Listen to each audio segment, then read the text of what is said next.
Greetings everybody, this is Dr. Nardi, the ex-phys guy. We are back here today with 3 things that you may not have known that you can ask your exercise physiologist or clinical exercise physiologist to check for you when you work for them. We're going to get right into it. I have them up on the board already. We'll elaborate and let's go through it. So number 1 is you can have them check your blood pressure. Blood pressure is very easy to check. It takes no time at all. It could take 10 minutes or less to do, and it's very inexpensive. All you really need is a quiet room, a stethoscope, and a blood pressure cuff, and you can get it done. Blood pressure is very important to check because when blood pressure goes high, and this is called hypertension, usually there are not any symptoms of it. And you might think, well, if there's not any symptoms of it, then what's the big deal? Hypertension or high blood pressure is linked to a number of chronic diseases such as obesity, heart disease, metabolic diseases such as diabetes and kidney diseases, and it could have really negative effects on microvasculature in areas such as the eyes and the kidneys. So you definitely want to make sure you have your blood pressure checked. The guidelines are that anything under 120 for your systolic blood pressure and anything under 80 are what are considered normal and optimal. So those are the numbers you want to look at. That is on a resting blood pressure number. And your physiologist, your exercise physiologist will help you interpret these numbers in different scenarios. So that is number 1. Get your blood pressure checked. It's very easy to do. Number 2 is to check your blood glucose. It's not all that difficult to do so long as you have the equipment available to you. And the equipment is readily available. You can get them online, you can get them at pharmacies. Sometimes blood glucose is known as blood sugar.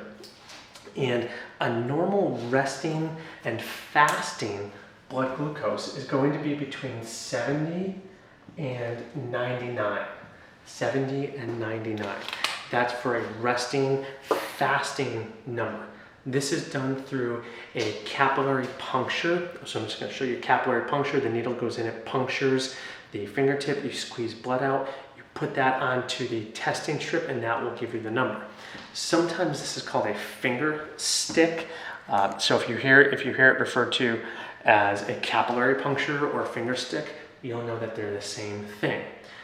When you have a fasting blood glucose measurement that is 100 to 125, this is pre-diabetic. And again, we're talking about type 2 diabetes here. If you have a fasting measurement that is 126 or above, again, fasting, that is considered diabetes type 2. Now, good news here is that pre-diabetes and type 2 diabetes are considered reversible conditions. And 2 of the biggest things that you can do to combat points number 1 and points number 2 are exercise and nutrition and proper, good, healthy lifestyle habits. So as long as the machines are available, you can have your exercise physiologist test your blood glucose measurements.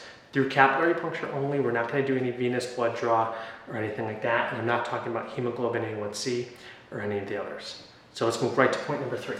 Point number 3, tricky, checking your blood cholesterol.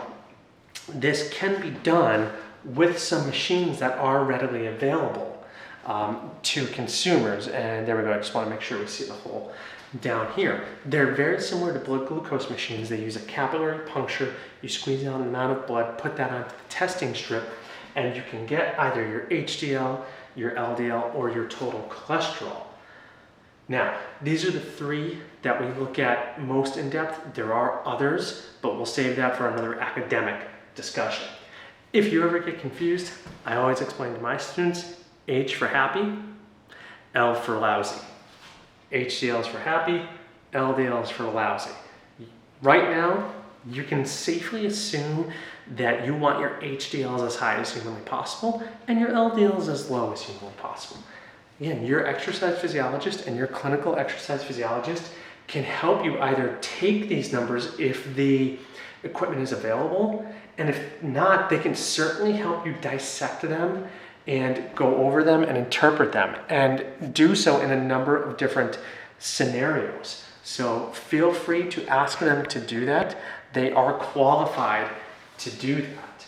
And if you don't have those testing equipment, but let's say you have recent lab values from a doctor visit or something similar, take those to them and do it. Many times these three are not necessarily symptomatic, but they are all linked to chronic conditions, obesity, sedentary behavior, not the greatest lifestyle and nutrition choices, lack of exercise. They're linked to cardiovascular disease, metabolic diseases, diabetes, kidney disease, microvascular diseases.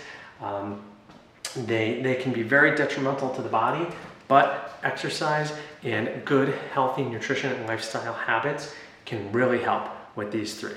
So here they are one more time, and we will come back at you soon with some more material.